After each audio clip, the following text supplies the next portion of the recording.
বাকি যারা ছিলেন কমান্ডিং অফিসার্স তাদেরকে প্রথম দিকে মোটা দাগে অ্যারেস্ট ওয়ারেন্টের আওতায় আনা হলো এবং আমার মনে হয় যে ইন্ডিভিজুয়ালি প্রত্যেকটা কেসকেই আনা হবে পরবর্তীতে। এবং আমরা আসলে আইসিটি ট্রাইব্যুনালকে ধন্যবাদ জানাই এবং এই ব্যবস্থাটাকে ধন্যবাদ জানাই, কারণ এই অপেক্ষার আবেদনটা আমাদের কিন্তু বিগত 1 যুগেরও বেশি, যেটার আজকে প্রথম আমরা যে অ্যারেস্ট ওয়ারেন্টের জন্য আমরা দাঁড়াতে পারলাম, বিচারের দাবিতে এই জায়গায় আসতে পারলাম।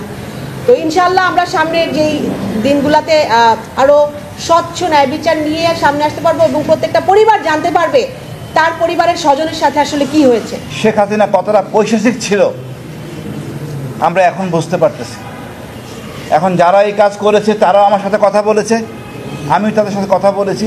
অনেক হয়তো জানিই না, সরাসরি কথা বলতেন ওসির সাথে, ওসি কথা বলতেন শেখ হাসিনার সাথে, জিয়াউল হাসান সরাসরি কথা বলতেন শেখ হাসিনার সাথে, কমান্ডিং অফিসার বা এডিজি বা সর্বদিন ওদের যে ডিপার্টমেন্টের প্রধান জানতেন না।